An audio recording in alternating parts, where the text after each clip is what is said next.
Yes. Hi. I could wish now to start our introduction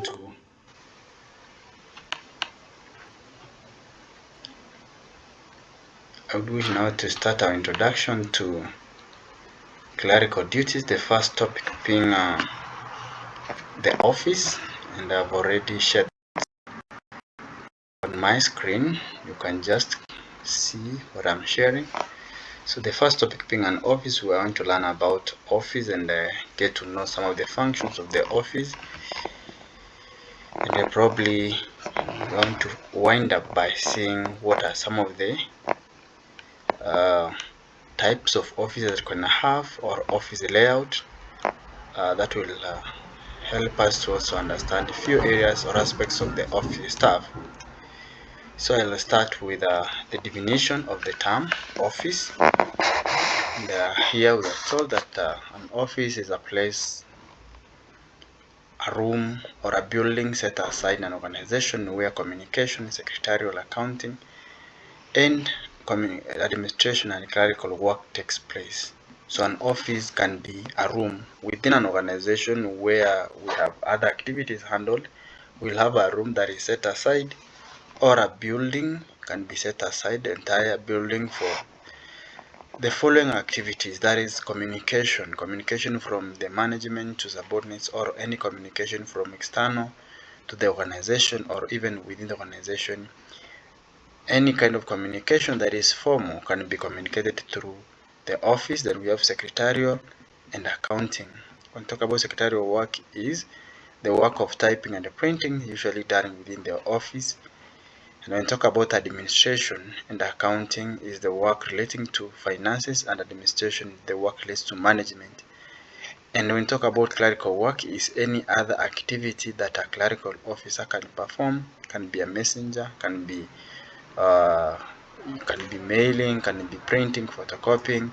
Any paperwork that takes place within an office can be handled within an organization, can be handled within the office, which is a room, a building, or a building, or we can have just a place within an office, within an organization, that we refer to as an office for that function. So we have a number of functions for an office. Number one is receiving and recording information. That is the office receives information by such means as letters, telephone calls, orders, invoices, and face-to-face conversation. Face-to-face conversation and the reports. Information may be recorded and also stored within the organization. So you will have that as part of the information that is given, receiving and recording of information. So once information has been received in the office, as either any of the forms, can be as a letter, it is recorded and kept for future reference. Telephone calls and information given can be also recorded. Orders for business organizations, we want to receive orders from customers, and therefore all of them will be recorded, received and recorded before disseminated to the departments where the information is required. Invoices, most of the time, is information that is given by the suppliers that requests for payment purposes from the finance department. So therefore, once the infos have been received, they need to be also be recorded. Even face-to-face conversation can be recorded in the organization. Next function of an office is distribution of information. That is passing information to the officers concerned for implementation or action. Once you receive, for example, a letter, in an organization, a clerical officer may not be the one that the information is meant to or intended to. Therefore, they must deliver the information to whoever the information was meant to, such as a letter, a report, or even a telephone call. So that is what we call distribution or dissemination of information.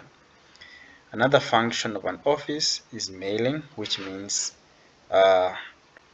all correspondences from outside and from within are going to be channeled or maybe distributed using the mail. When we talk about mail, is a process by which outgoing correspondence and the passes from various departments are processed and dispatched.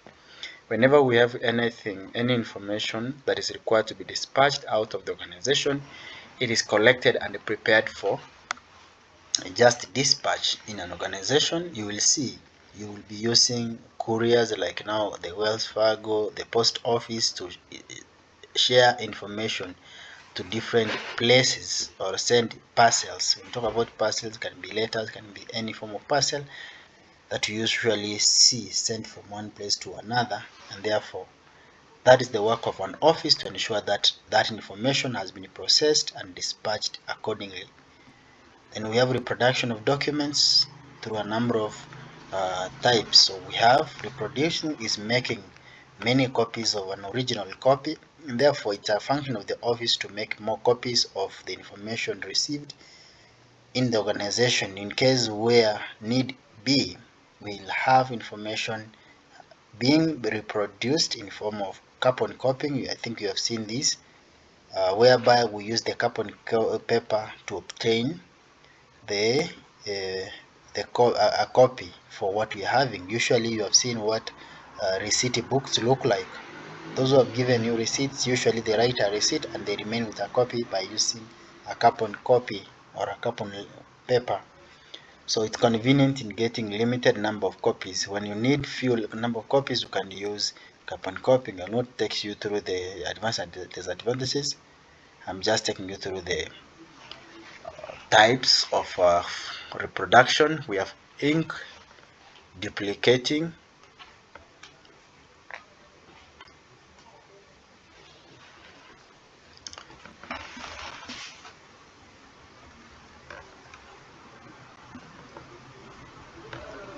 we have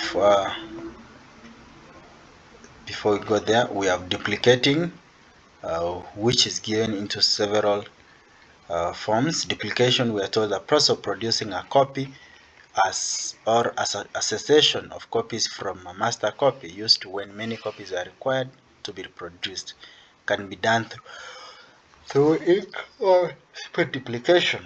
So reproducing using ink duplication, we have the use of ink to reproduce from the master copy, and also reproduction using the spirit.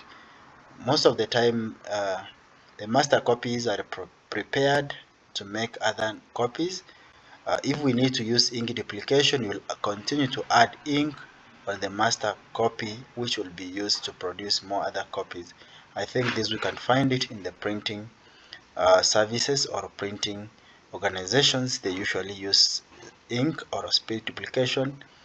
Then when we talk about spirit, is where we are using spirit as a duplicator is used. So ink will be dissolved, the spirit will be dissolving the ink within the master copy. Then we have another one which you are familiar, reproduction through photocopying. That is reproduction of an extra copy of an original document by use of a photocopier. Then we have a printing also, that is printing documents, methods of producing documents using either printing machine or mechanical means. The methods of printing can be classified on the type of printing machines and the type of documents to be produced as follows. Then we have also another way that we can reproduce documents is through computers. We are told computers are used to make copies using printer attached to a computer. Information is also fed the computer ID instructed to print. So once information is given to a computer, it's instructed to print, and you are going to see a computer that is already connected to the printer having to be used in printing. Next reproduction is through stencil printing, method of printing where the screen is used. Most of the time you have seen this you have seen this printing whereby we produce products, we produce copies by use of the screen once it's reflected on an item or on a product. Whatever that is written there, you want to see being spread on that object. For example, screen is cut mechanically by the use of machine, and the method is used to print large and irregular surfaces that cannot be fed in the machine widely in textile industries. So you're going to see, like now, most of the stamps, you can call it stamps, produced by use of the screen or a stencil. What happens, the screen is attached, the writing is inscribed on a screen, and then once you need to write something like that of a stamp, you only need to add the ink and then you stamp on the same. You are making reproduction of several objects that may be irregular in shape. Then we have offset lithography. That is where documents reproduced by using printing machine. The document is to be reproduced as filmed using camera. Lithography is mainly used in printing documents such as textbooks, file forms, certificates, and also print plastic materials and cloth. So you're going to see this one in also printing. So if you happen to be in town, you can go to some of these t-shirt printers that you can see how they reproduce. Once you have produced the document, it's going to be used in a printing on the t-shirts on, or maybe all these other forms that we have said. So another function of an office is filing. That is the process of classifying, arranging of documents and records for easy retrieval by office staff. So the information received in an organization is stored mainly in files. This ensures that information stock documents are safe, neat, and tidy. Filing enables an office staff to locate documents which may be needed easily, conveniently, and quickly. So the process of classifying and arranging documents, once information has been received in form of a parcel in the organization, they must be rearranged. They must classified and arranged according to their purpose. For example, you may be having invoices, you may be having orders received. Therefore, all these must be received and classified in such a manner that they may meet the requirements of the organization. For example, an orders must be delivered to the production department for production purposes, and therefore, until the demand is raised, maybe until the need for such documents is required, they must be kept somewhere safe for easy retrieval, and that means filing will help the organization in such case. The characteristics of filing and role of filing, I will not take you through it. The other the other function of an office is communication. That is passing information from one person to another. Communication from within the organization goes through the office. So always you're going to see information shared through the office. If you need to communicate anything, you must communicate through the office. If you need to inquire any information, you are going to inquire it through the office, and you are going to get the right information. So that marks the introduction part of what is an office and its functions, though there are many other areas that I have not touched, but those are the main important part that I was supposed to touch. So whenever you're writing the notes, you can go through and write those advantages and disadvantages of each of some of the aspects that we've not discussed. So the next part I told you is about the office layout, which means the outlook, arrangement, and positioning of furniture and equipment in an office. So based on that, we have three types of office layout. So once you go to any office, you must find how it looks like. The arrangement and positioning of furniture. Furniture here we are talking about the tables and the chairs, and also when we talk about equipment, the arrangement of even the computers for easy service delivery to those who may be joining or who may be coming to that office for request of a service. So the first type of office layout, we have open office layout. Usually you can find it most of the time in organizations, whereby usually in learning institutions you can see we have staff rooms. It's known as a large room where all staff work but are grouped according to the type of work, and they do for example as found in many banks. If you go to a bank hall, before you go to a teller, there are these other service providers that you usually find at the benches or at some chairs. Like now when you go to the opening account and registration, you are going to see the arrangement there is usually open office layout, because you will find the staffs arranged in a manner that you can just reach them, and they are open. The office is always open. And another example can be the staff room of some of our schools where we went through.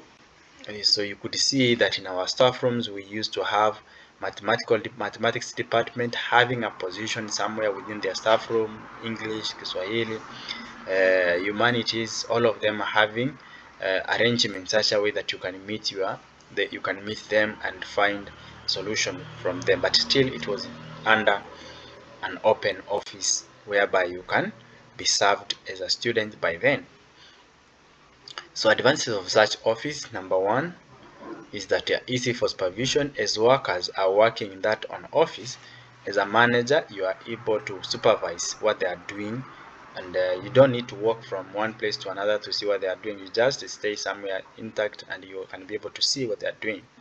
Next is construction cost is very low, because partitions are very few. In this office layout, we don't have to partition, and therefore if they are there, they are very small, they are very few, and in that case you realize the construction cost of a hall is very easier.